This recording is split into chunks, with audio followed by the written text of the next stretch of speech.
back, and thank you so much for joining me. As you read in the title of the video, today we are going to be talking about natal charts.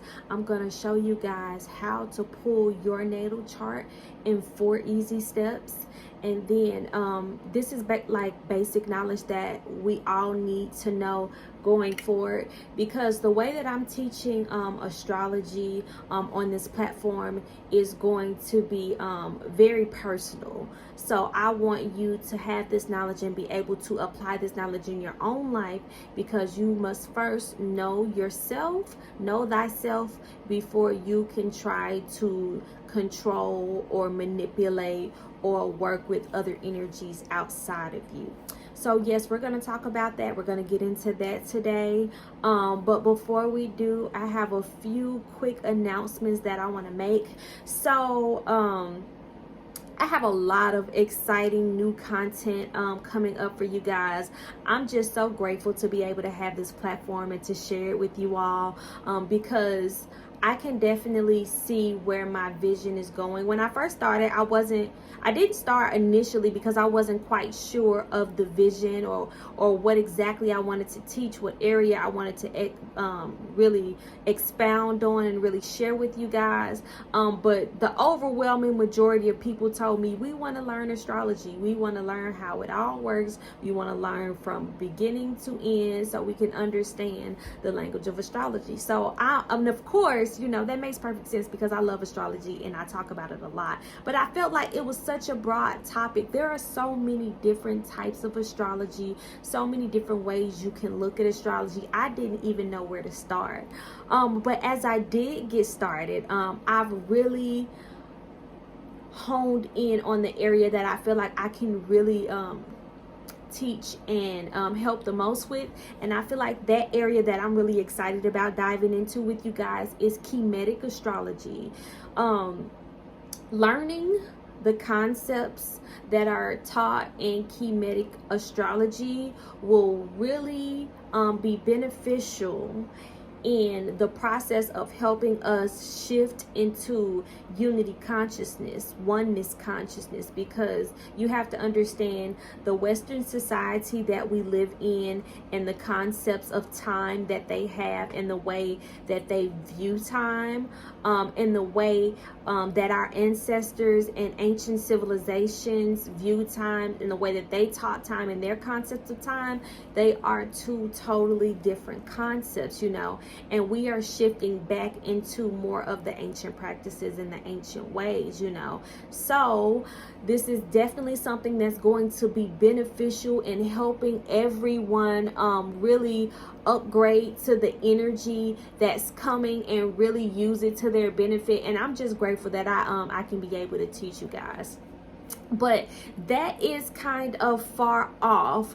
We're gonna start from the basics. We're gonna start from the beginning. And another thing that I want to let you guys know is another reason why I want us to start here with learning how to pull natal charts and beginner level read natal charts is because once I get started, I'm gonna start going through this information kind of quickly, because there is a lot of information to take in. So I want you guys to be able to look at these signs, look at these placements, look at these videos, and really pinpoint these areas in your life and learn how to apply them to the way that you live life. Just practical application, because like I said, once you know yourself and you know what energy works best for you, then you'll be able to create the life that you deserve and the life that you want. And the thing is, we have to take responsibilities as gods and as creators in this world to create our own heaven. My heaven isn't going to look the same as yours, you know. I'm not going to want the same things that you want. And because of that, simply because of that fact, there is no reason for anybody to be in competition with anyone, because we all want different things, and the perfect life looks different to everybody. So yes, let's go ahead and get on into these natal charts. Like I said, after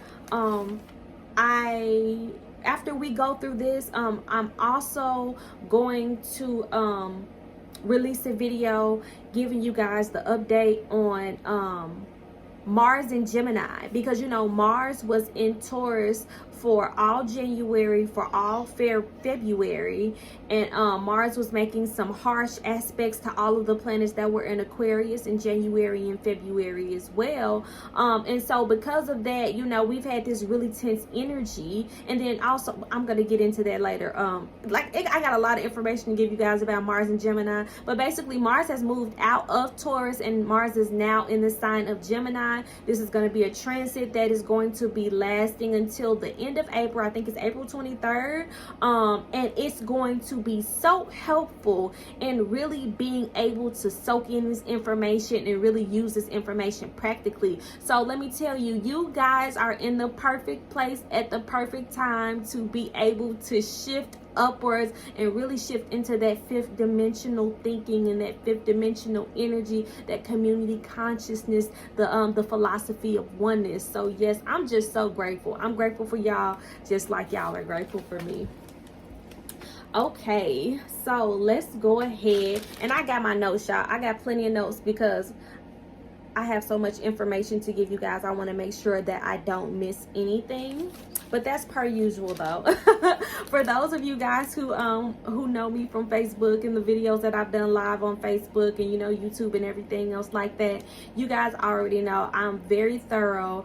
My midheaven is in Virgo, so I'm very thorough, very detailed, very organized. That's just the way that I like to give information. So it'll just be easier for you to digest, because you know when things are all over the place, and I feel like that's why a lot of people struggle when they're learning astrology, because there's so much information out there, and when you're getting all of these little bits and pieces of information from all of these different sources, it can be really hard to take all of those pieces and put those pieces together, you know, especially when you're learning 4 or 5 different types of astrology at one time, you know.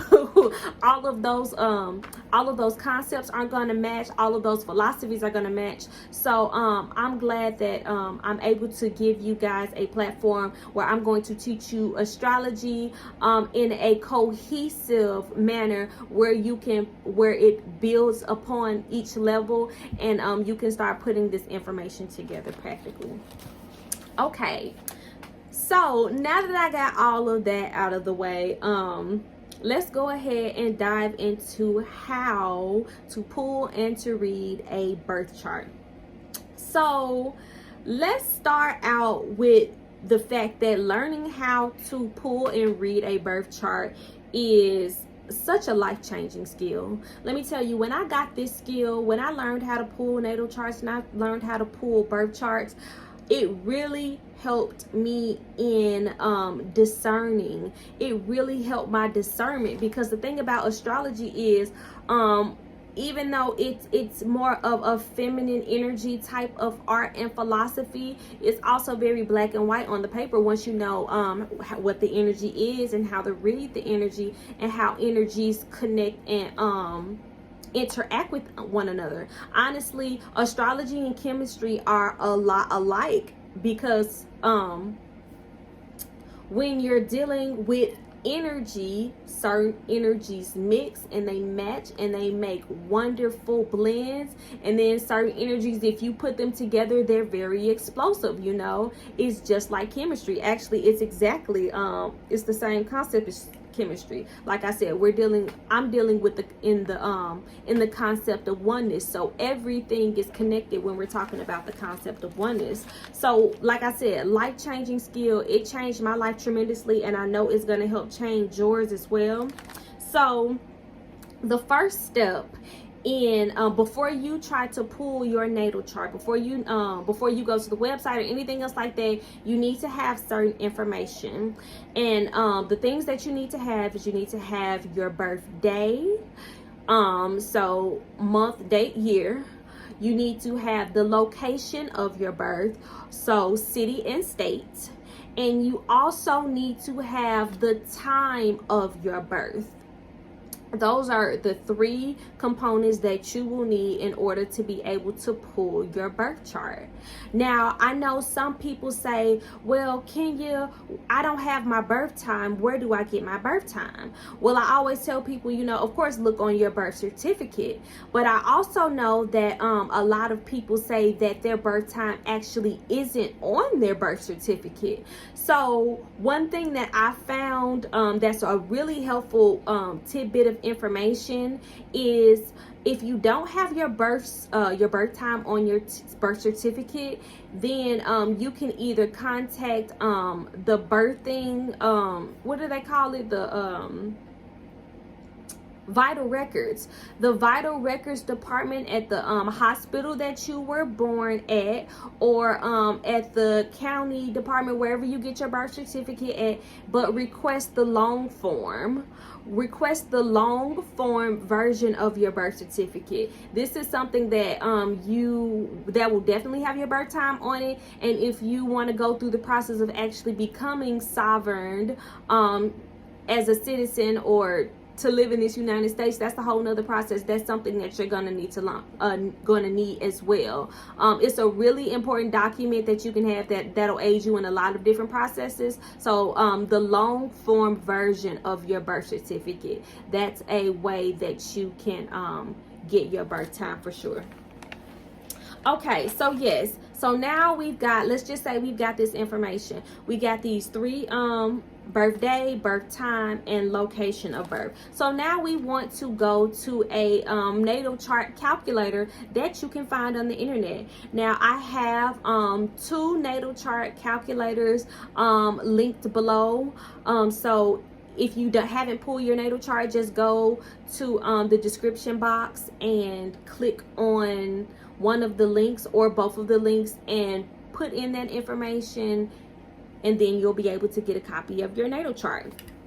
Now, the first website that a lot of people use is astrology, or Cafe Astrology.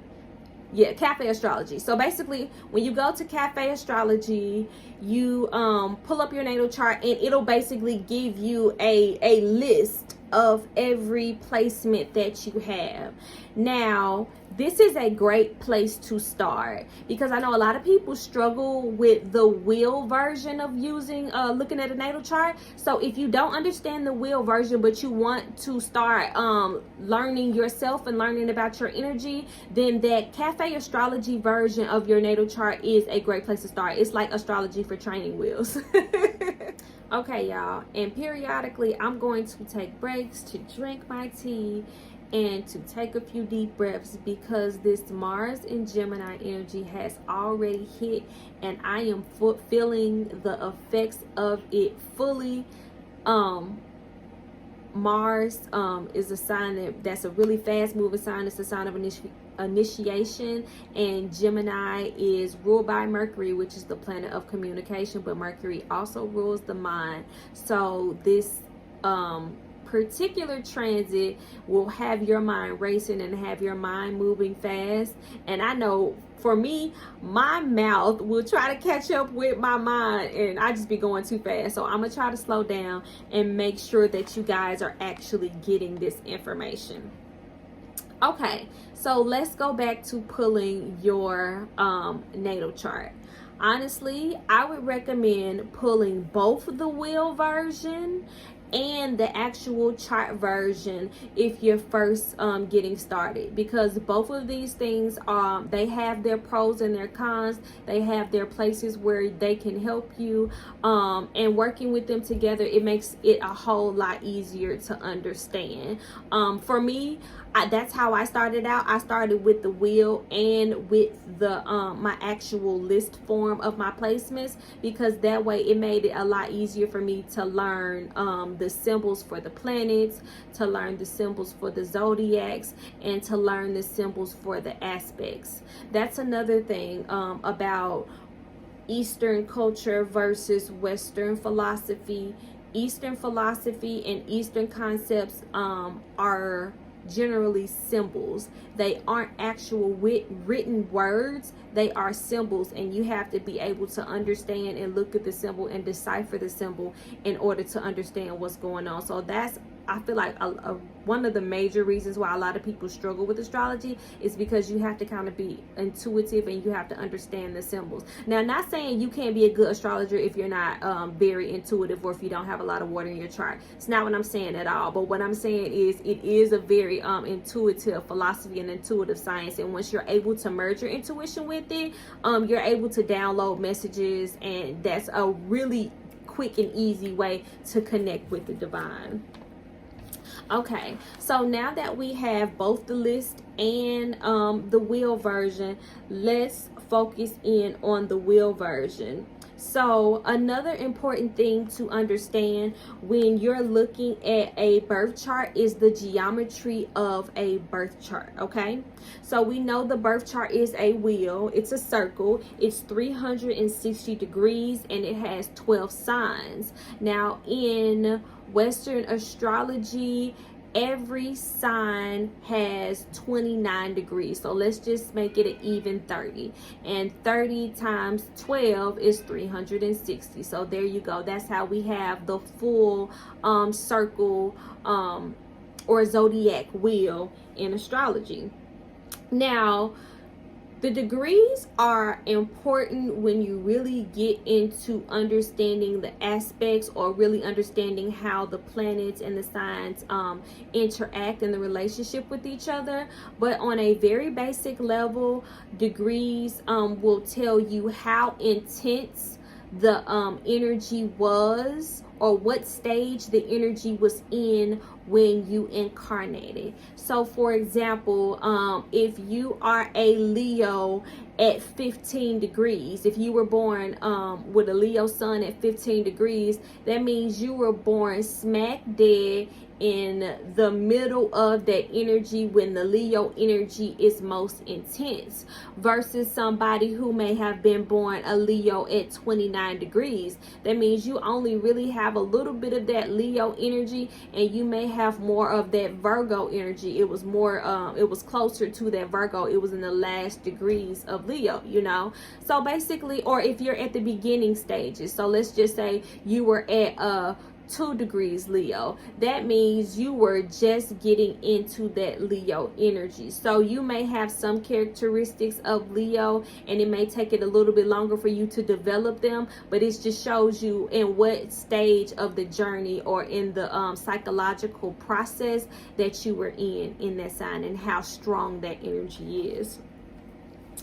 Okay, so yes, that's what degrees tell you. And like I said, they'll come in later when we really get into aspects and how planets relate to each other, and how to understand that type of energy and those interactions. So next, we are going to move on to the next stage, which is really important, and I already touched on it a little bit, but it is learning and understanding all of the symbols in astrology. Now, when we're looking at natal charts, especially as beginners, we want to understand that there are 3 different types of symbols that you're going to have to learn. You're going to have to learn the planetary symbols, which there is a planet for each symbol.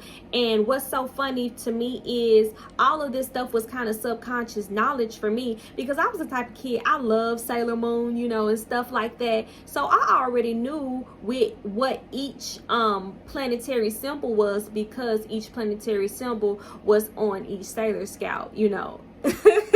So I was into astrology before I even knew I was into astrology. But yeah, anyway, so each planet has a symbol, and then the next type is zodiac symbols. So each of the 12 zodiacs, which is really a personality archetype, each of those has a symbol.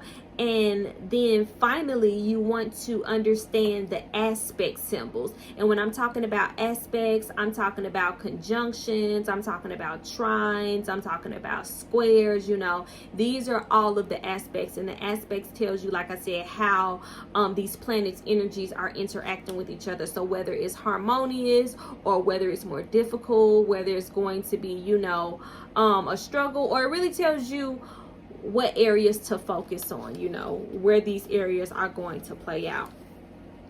So yes, those are the different types of symbols that you need to learn. And like I said, look at having that chart form and the wheel form is going to be very beneficial for you, because you can look and say, oh, I have a Jupiter in Aquarius, and then you go over to the wheel and you look at the Jupiter sign, which kind of looks like a 4, and then you find it and you'll see it correlating in the sign of Aquarius, which kind of looks like two rivers. Yeah, 2 rivers. So understanding those signs and being able to correlate those signs and looking at that wheel, it'll help you a whole lot understand this information and process this information a whole lot faster. And I have some downloadable forms for you guys with all of the symbols on there, from the planets, the zodiac, and the aspects. These are going to be handy, guys, so you can print these out as well with your birth charts to really have a study guide, so you can have be able to piece all of this information together. And of course, if you guys have questions, feel free to comment below. Feel free to send me a message and reach out. And I'm planning a live. I haven't decided how often I'm going to be able to go live, because I have so much changing in my life right now. But as of right now, I'm gonna commit to going live at least once a month. That way we can talk about the information that we've learned. I can answer any questions that you guys have live. You can find a study partner, you know, we can interact with each other and really build that tribe. I'm so excited about that. So I'll be announcing that too whenever we get to that point.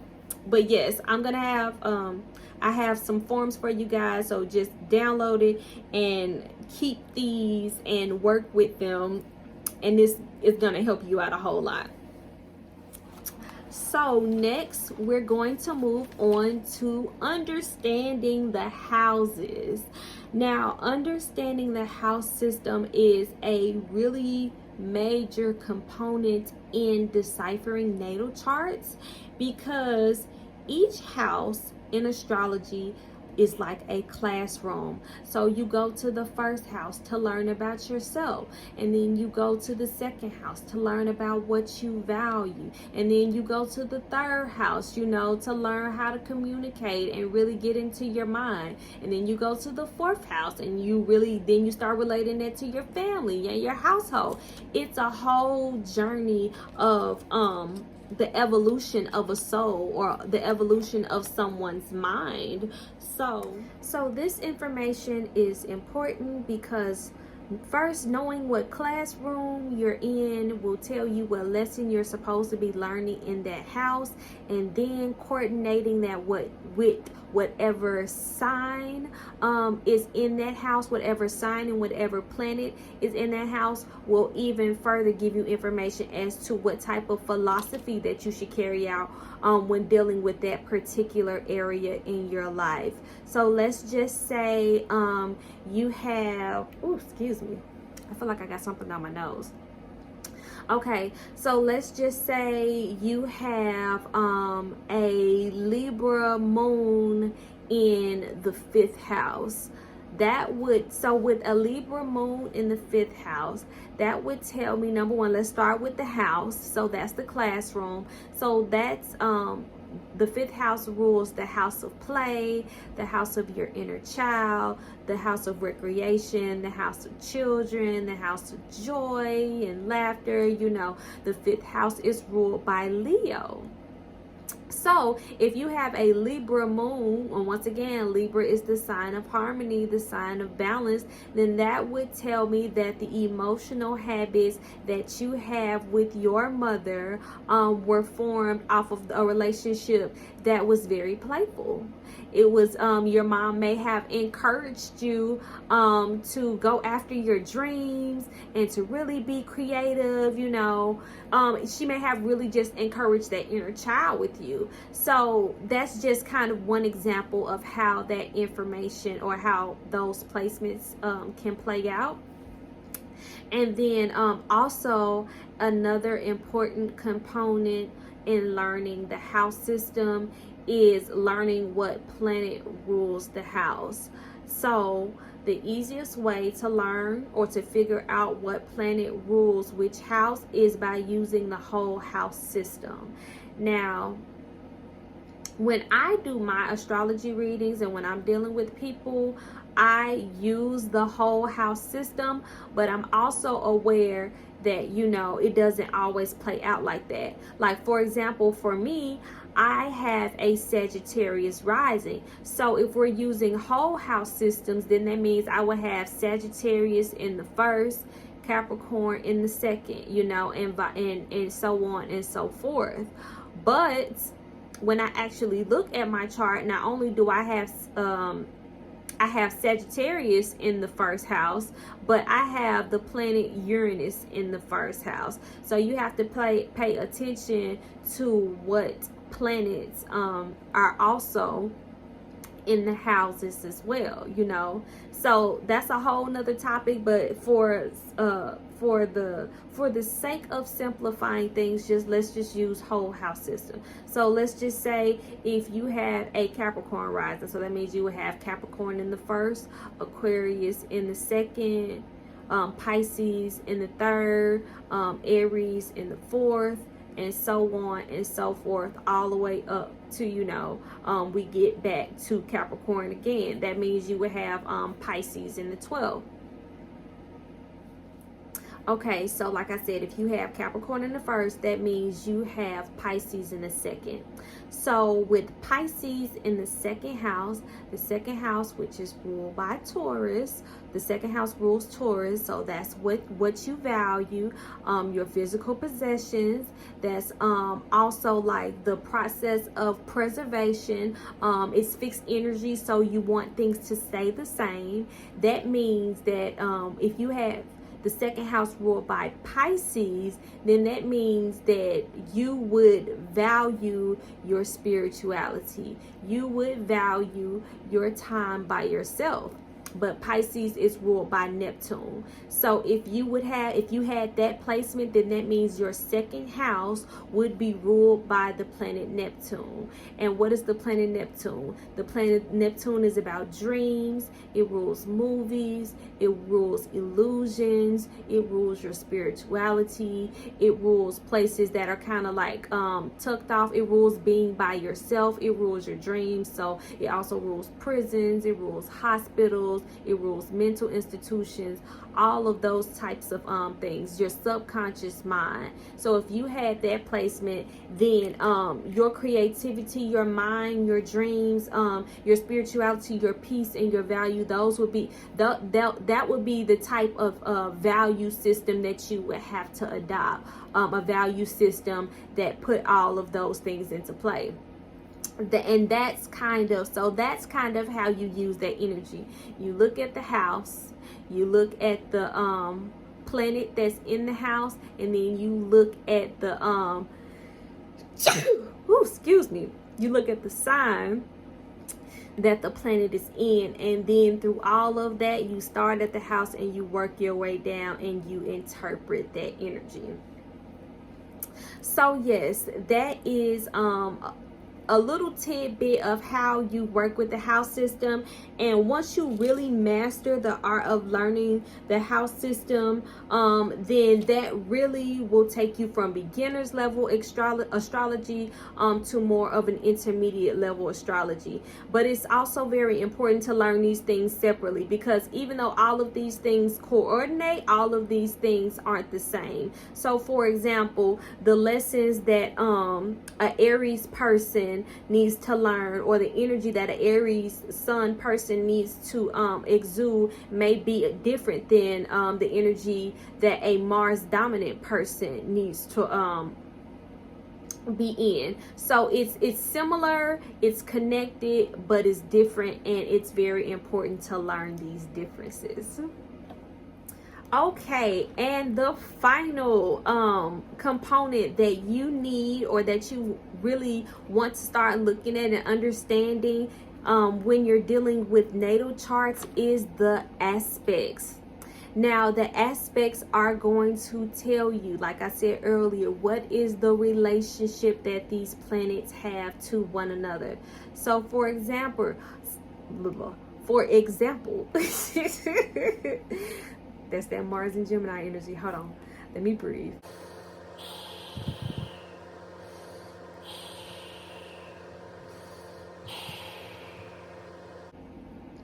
Okay.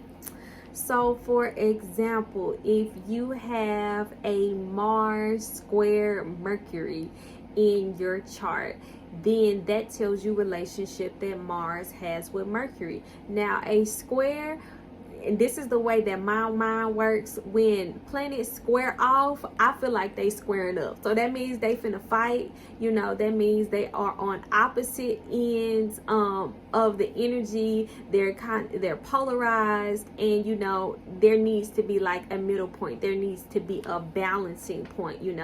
So that tells me you can't be too far on one way, you can't be too far in one other energy. You have to be balanced. So with let's just say if your Mars was square Mercury, then that means that you may have the tendency to get in a lot of arguments.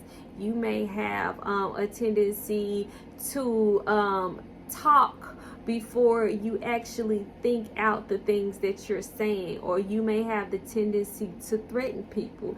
You may have all of those tendencies that somebody who has that martial energy incorporated into the way that they communicate, the way that how those things will manifest. Yes. So yeah, you may have all of the characteristics of how those things would manifest, So yes, learning the aspects will let you know kind of what you need to master in this lifetime as well. Like, for example, if you have a lot of sextiles in your chart, then you know that a lot of things are going to work in conjunction for you. Or if you have a lot of trines in your chart, I've heard people say that trine energy is kind of relaxed. It's kind of like it comes second nature to you. So you may not put forth the as much effort versus people who have a lot of squares in their chart, or a lot of opposite conjunctions in their chart. So yes, learning your planets, learning your placements, and learning the aspects of how your placements are in relationship with each other, that's where the chemistry, that's where the alchemy all comes in. And as I was saying earlier, I know that aspects, that's more of a intermediate level type of concept. So we'll get to that when we get to that, but this is just something that I want to introduce to you now, some basic level knowledge that I want to introduce to you now. That way, once we get to that point where we really start diving into aspects and conjunctions of that nature, you'll already be familiar with the terminology. Okay, so I think that's where we're gonna stop for today. I'll give you guys the opportunity to pull your charts, and if you have any questions, you can leave the comments below in regards to questions about your chart.